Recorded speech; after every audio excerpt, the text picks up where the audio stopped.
America kills for profit and calls it order. ICE shooting white people finally broke through denial. Trump's enforcement pushed past paperwork into street violence, and major outlets recorded the bodies while state officials tried damage control. There are thousands of them, but there's millions of us. Any ICE agent that thinks they're gonna come into my home and terrorize me and my family, you will be met with lethal force. This shit needs to fucking stop now, and no one's doing it but us. Okay, so what we are basically witnessing in America right now is not just protests, and it's not just outrage. It's a reckoning. It's an awakening. You know, for the first time in a very long time, we are seeing white Americans flood social media, you know, terrified, angry, and shocked because of the same system that they trusted, and that's now turning against them. You know, and they didn't see this coming. ICE agents are grabbing people off the streets. You know, homes are getting raided indiscriminately, and mandates are being overstepped. And authoritarianism is something that, you know, it's now palpable. Americans can see on the horizon coming. And suddenly, the warnings that Black Americans have been screaming for generations are now beginning to make sense to, you know, everybody else, and especially those that ignored the warnings. Many white Americans only recognized the system once it hit people who looked like them. That realization arrived late, soaked in blood, but it still counts. This country was built through violence long before courts or flags ever mattered. Land theft against native nations set the pattern. Expansion relied on forced removal, ration denial, and intentional starvation. American enslavement followed as a profit system backed by contracts and torture. After legal bondage ended, lawmakers carved an exception into the 13th Amendment, which supposedly ended slavery, allowing forced labor after conviction. Courts exploited that opening through biased policing, stacked sentences, and selective enforcement. Was a nurse? He was a nurse at a VA hospital. Alex Preddy was a nurse at a VA hospital. Federal agents funded by taxpayer dollars, killed a nurse who spent his life keeping veterans alive. And before his body hit the ground, they called him a terrorist. Congress, defund these guys. Quit giving them money. Congress is in charge of money, are they not? Why do I see on January 16th, 2026, Kinetic Group Sales, LLC, $17,300 for the delivery order of various 12-gauge projectile ammunition rounds to support ICE officers of firearms and tactical program in Minnesota, in Minneapolis, Minnesota? How come I see that they have funding through March 23rd of 2026. Cut them off. Swear to God, Congress, if you tell me that you don't have control over the checkbook because the House has more Republicans than you, then what do? You are the checks and balances, specifically the checks, meaning the money book. Hey, military veterans, if you're watching this video, this is an attack on you too. Do not fight with this man. Do not fight with this version of our country. He's killing the people who want to take care of you when they don't give a shit about you anymore. There are thousands of them, but there's millions of us. There's fucking millions of us. This shit needs to fucking stop now, and no one's doing it but us. Start getting together in small groups, in secure communication forums, and talk about how you're going to protect yourselves, protect us, and fucking fight back. I have been guilty, as has a large number of friends of mine, of saying the following.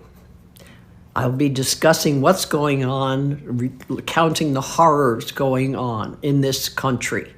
particularly for anyone other than white.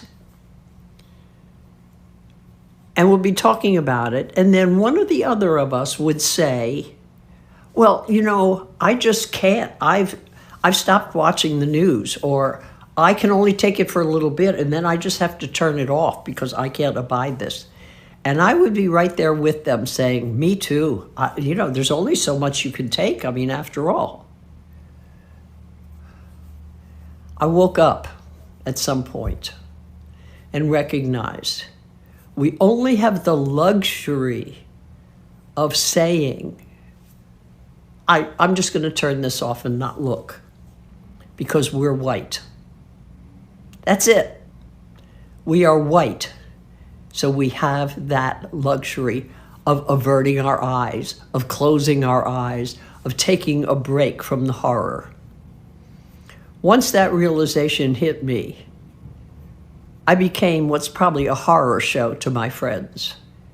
I don't know why anybody follows me on Facebook anymore, because the only thing that I post, almost, slight exception for the great-granddaughter, the only thing I post on there is the horrors of what's going on for so many people. And the horrors of watching the democracy, the destruction of it, which is pretty much accomplished, and the horrors of what this means for the whole world. We cannot turn away from it. We may not turn away from it. As someone said in a meme I saw the other day, somewhere right now in the United States, a young girl is writing in her diary. I've also been thinking and saying for quite a while, if anybody is going to be able to lead the resistance to what's going on, to be the biggest pain in the ass to ICE, to all of it, it's got to be old white women. Why? Not because we're born heroic, hardly that. But what we do have is the least to lose. We don't have young children that we have to protect. We don't have beginning careers that we want to protect. We have already lived long lives. We need to be on the forefront. I saw a post this morning by a young man who's British, but of some, Asian descent maybe, saying in Minneapolis, he has never seen the kind of bravery he has as old white women are displaying. That's not bragging. That's saying, get out there, old white women. We need to be doing whatever we are physically and mentally capable of doing to stop this horror show. To my black brothers and sisters out there that are the ones that are posting all this, oh, we just gonna mind our business. And I saw somebody earlier making t-shirts of like a group of like 6 black people, black men and women, sitting on a bench texting on phones while the country is burning up behind them. Let me explain something to you guys. Let me explain something to you. When they get done with the brown people, they'll be coming after you. And if you don't think that's true, you got another motherfucking thing coming. This is bigger than you, okay? Because let me explain another thing to you. You sit back and watch millions of brown people be kidnapped and removed from this country. When they do come after you, there's going to be nobody left to stand up for you. And when they're coming after you, how are you going to feel when people are sitting on the sideline like, oh, we just going to mind our business? Fuck all this other dumb shit. Man, no. There's not the time for that. How about that white on white crime? White folks, what is your next move, bro? What y'all gonna do? Because as you can see, ICE can do whatever they want to whoever they want. What's the rhetoric that y'all always say to us? You know, if you comply, then you won't. That's what y'all say. That's what y'all say. So If I didn't have a heart, I really would want to give y'all the same rhetoric that y'all give us. But because I do have a heart, I'm not going to say that. But this should open your eyes to what black folks, say. Like that there was an abuse of power here. Multiple people, he's getting swung on, and then, a pew pew shot goes off. Okay? They are literally turning y'all into ninjas. Welcome to being a ninja. Welcome to America. But after all, this is the America that you want, right? So what's the point of even complaining about it? Any ICE agent that thinks they're going to come into my home and terrorize me and my family, you will be met with lethal force. I will kill on sight, and I will shoot the if need be. ICE agents are not allowed in my home. If you come into my home to terrorize my family, I will see you as a threat, and I will. Bear in mind, I am very much armed, and will do what I need to do to protect my family. Now, if I was an ICE agent, an icicle, or an ice cube, or the literal ice cube, if I was Ice-T, I would take that dude seriously. I know I'm not the only one, but there seems to be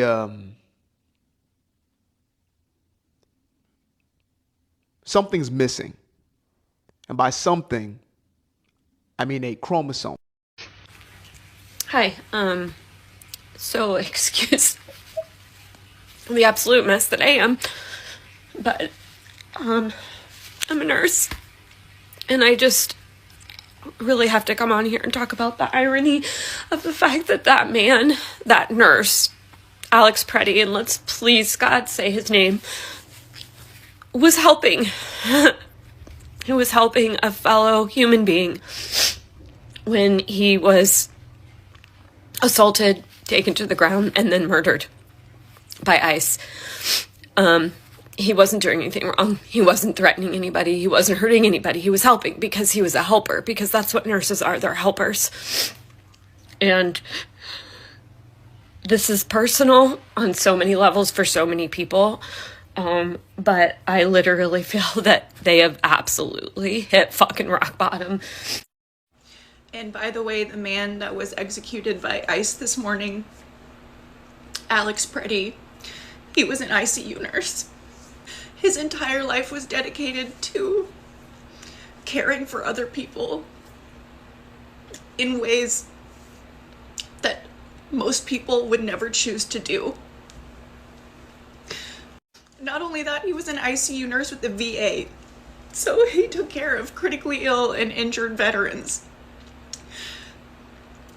He was a nurse, and he was executed so violently and just left in the street in death. And obviously, I can't believe I have to say this, but this is the internet. Someone's gonna find a reason to be upset. I don't think it's any more tragic when one person dies over the other because of their job, but it is just profoundly devastating and striking when it's this person who dedicated their entire life to caring for other people and serving his community and caring for and nurturing the precious thing that is life, the lives of others, and for him to be executed by these people that are fundamentally traitors to humankind, and they serve no good purpose, no higher purpose, and they executed him so violently. And he was a saint. It really is. That's what nurses are. He was a saint. Hey everybody, it's Senator Mark Kelly. Hey, I watched that video of Minneapolis today. Probably watched it a dozen times. Pretty obvious that this man was shot dead in the street for no reason. I want to encourage people to believe what they see. Don't let anybody, don't let this White House tell you it is something else. He was no threat to anybody. He was helping a woman try to get up off the street after being shoved to the ground by an ICE agent. This is wrong. It's outrageous. Please, look at the video. Believe your own eyes. I do think we need to somewhat reframe the way we talk about ICE slaughtering Americans in the street and understand that what we're witnessing is the federal government executing Americans. He was a 37-year-old VA and ICU nurse. He was carrying a gun legally. He had a concealed carry permit, which is the Second Amendment, the thing that you all defend and fight for. He was beaten. He was pepper sprayed. He had his weapon then illegally removed from him by the federal government. And then they murdered him in the street, and we all got to see it. Where are all the Second Amendment dudes? Where are all the don't tread on me guys? Where are you? He was peaceful and well within his rights to hold his camera and record what federal agents were doing. When he was attacked, he was pepper sprayed at point blank range, and then he was tackled by 5 or 6 federal agents. They then disarmed him of something that he was carrying legally with a license, and only then, after he was disarmed with 5 or 6 people on top of him, getting, I don't know, pistol whipped or hit with maybe a can of OC spray, it was only then, when he had his face towards the ground and multiple people on top of him, that he was executed. But he wasn't just executed. They kept firing after he was clearly limp, after he was clearly lifeless. They kept dumping rounds into his body as he was face down, stone cold dead. You've seen the videos. You've heard the videos. You heard how long it was between the first shot, which might have been an accidental discharge by the very person who disarmed that man, and the amount of time between the last shot. When everybody else had already cleared away, they kept shooting. The Department of Homeland Security, Stephen Miller, the White House are branding this man a terrorist. Alex Preddy was a patriot, doing his patriotic duty. He was an ICU nurse who served veterans, critically ill veterans. He was murdered by cowards who, if they had done this in a combat zone, wearing a U.S. military uniform, they'd be court-martialed and they'd spend the rest of their lives in jail. It is not enough to simply abolish ICE. We need to prosecute ICE. Every one of these masked thugs need to be prosecuted. You see, the White House, Pam Bondi, and the DOJ, they're getting cute, saying they're going to use the KKK Act to prosecute peaceful protesters. Well, you know what? The KKK Act, it includes provisions about how even if a federal agent is acting within the color of law to strip someone of their civil rights, they can be prosecuted under the KKK Act. So, you want to talk about the KKK Act? Let's talk about it, because this is what we're going to be using. This is what the next administration needs to use to prosecute not just ICE, but everyone at Department of Homeland Security and everyone at DOJ who is enabling the stripping of civil rights and the murder of Americans and immigrants. Because you know what? If you're on American soil, the American Constitution protects you. You don't have to be born here. It's called the rule of law. We are supposed to be a nation based in laws. That is what the Constitution is. Look, I understand that you might be scared, terrified, exhausted right now, and that's okay, because you're human. But let me share a hard truth with you. Things are going to get a lot worse before they get better. And the only way that they're ever going to get better is if more people step up and fight. And that doesn't necessarily mean going out and confronting ICE in the street. Doesn't necessarily mean protesting. If you have the resources to give to soup kitchens and pantries that are distributing food and necessary supplies to terrified families in Minnesota right now. If you have nothing else but the phone in your hand right now that you're using to watch this video, please engage in videos that talk about this. Just simply showing the algorithm that this is important, that people care about this, that people want justice, that is not nothing. You are participating in a real resistance. If you are planning to go out and observe ICE, I want you to do me a favor, and if you have the resources to do this, please buy yourself a body cam or a GoPro, something that you can wear so that you can keep both of your hands free as you observe them. As you've seen in a bunch of videos, when you get pepper sprayed, if you're trying to take care of your phone before they tackle you, like, you're in for some trouble. I know not everybody has the money to spend a few $100 on something like a GoPro and a chest harness to wear it on. But if you have these resources and you're going to do that, that will help you at least a little bit. If you are going to carry, Never carry behind you. If you're going to carry, make sure that you are taking courses, self-defense classes that will teach you how to responsibly handle this type of equipment. And just keep in mind that these maniacs, these ICE thugs, are looking for any reason, any excuse to murder more Americans. So if you are going to be armed, please know that if they can put their hands on you at any point, for any reason, that could be a death sentence. Not one that you deserve, but one that they will try to impose on you. We have a serious update this evening regarding Minneapolis. A sworn affidavit by a first-hand witness was filed in court under the penalty of perjury. This witness says she is terrified to go home because she hears that DHS and ICE agents are looking for her to try to arrest her. Folks, this is serious. In this affidavit, she writes that she saw Alex Preddy observing and helping direct traffic. She saw ICE agents start pepper spraying individuals. She said she read the statement from the Department of Homeland Security about what happened, and it is, quote, wrong. The man did not approach the agents with a gun. He approached them with a camera. He was just trying to help a woman get up, and they took him to the ground, that man being Alex Preddy. And now I need you to read this one. I feel afraid. Only hours have passed since they shot a man right in front of me, and I don't feel I can go home because I heard agents were looking for me. I don't know what the agents will do when they find me. I do know that they're not telling the truth about what happened. I've heard that other witnesses might have been arrested and taken to the Whipple building. That's the ICE detention center. People need to see this. Spread the word. Follow for more. I watched the video from the lady in the pink jacket. There's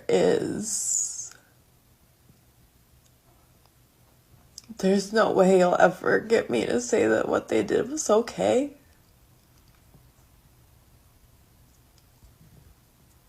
If you haven't watched it, you should. Because it's the reality of what's going on.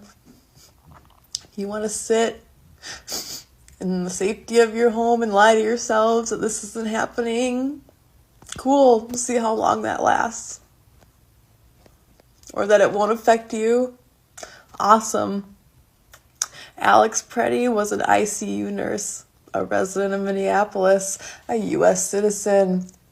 He had a permit to carry. He was observing with a camera,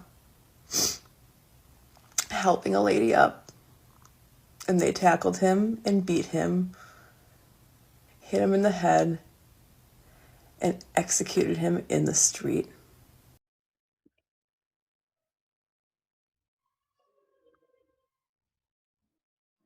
All right. So, for decades, Black people said this system is not fair. Compliance does not protect you. The state does not, see us as citizens But what was always the response from especially white people?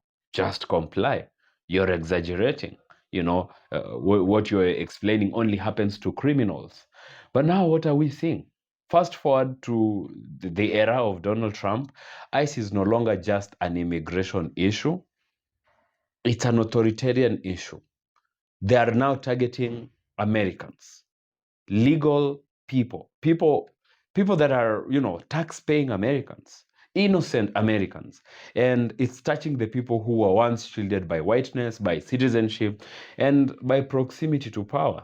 No wonder, that you see so many white people now coming out to decry the situation. So when you notice the language of these people, they're saying the same things that Black people were saying, that this is not America. This is not what America should have been. We can't do this no longer, and we did not agree to this. Even MAGA supporters, MAGA diehards, are now coming out to say we did not subscribe to this. And Black people are just watching like, welcome to America. Welcome to the conversation. This is the reality that Black people have always been born to. And this is the reality that they have been trying to, bring everybody's attention to. But, everybody was always ignoring. And now there is a saying that says, when when a bear you fed comes back hungry, it does not ask who fed it.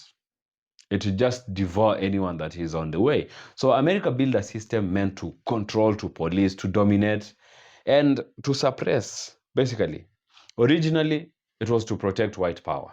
Black people didn't start this fire. And now that the fire is out of control, we're seeing that the bear that America has fed so much and it's become so big, so dangerous, has turned around and it's now eating its own children.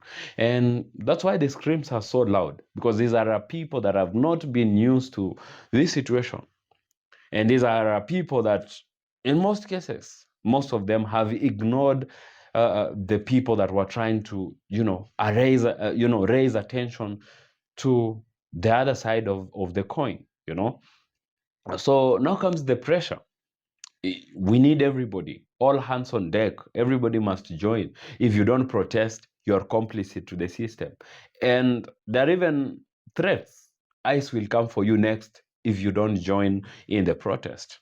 But that threat, that's not a warning. That's a threat. And one thing with threats do not build solidarity. By the way, if it is to build solidarity, then you need to convince people the reason to why they need to join. Because we're seeing Black Americans choosing to sit this one out. And for very simple reasons, very understandable reasons, like Black people, they're not tired, they're not lazy, they're not scared. They're not scared, they are tired. Because they've been saying this all along and nobody listened. And now that everybody is realizing the truth the hard way, it's time for them to really just, wait and let people learn these lessons the hardest way, Black people protested when it was not even trending on social media. Black people warned everybody, but nobody listened. They marched on the streets when cameras did not highlight the situation. The media did not really fully cover, And every time, Black people are always told, this is not about race, you're being divisive, trust the system. And, such such were the words that they were using to try and ignore the severity of the situation. And now that the house is on fire, we can say that the same people who ignored the smoke alarms are now yelling for help. Sitting this one out for Black people, from where I sit, from where many people are actually, from many people's perspective, is that it's not betrayal. It is just self-preservation. Because after all, how much has Black America fought for Americans, even for immigrants, for everybody else to enjoy the freedoms that they are enjoying today in America? So much has been fought by Black people, and sadly, they have not even gotten the credit for that. So right now, when they're choosing to let everybody just feel the intensity of the situation, it's not betrayal. It's self-preservation, basically. So this is the hard truth. And let's be honest, the system was built by white people and it was designed to serve white people. And so if it is going to be dismantled, if it is now time, it is ripe time to dismantle it, then the people closest to the levers of power have to do the heavy lifting. Basically, what I'm saying is the people that build it are better positioned than anybody else to deconstruct the system they constructed. So Black people didn't create the authoritarian regime and didn't vote this authoritarian regime we are seeing today in America. So unity really based on fear, telling Black Americans, you either join or, I don't know, ICE will come for you next.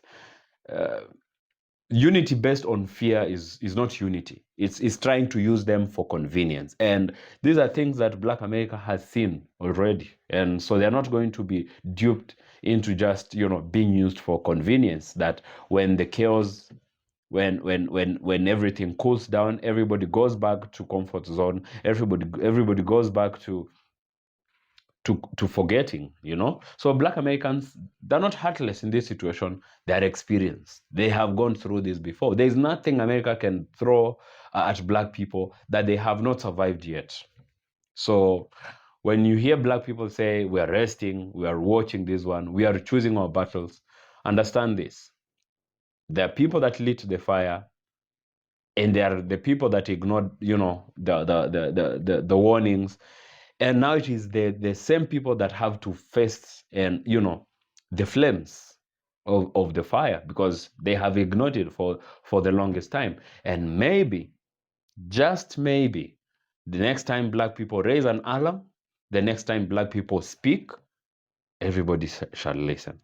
Yeah, so that's basically my take on this. Do share with me what you think about this video in the comment section below. And if you like this video, give it a thumbs up, and I'll see you in the next video.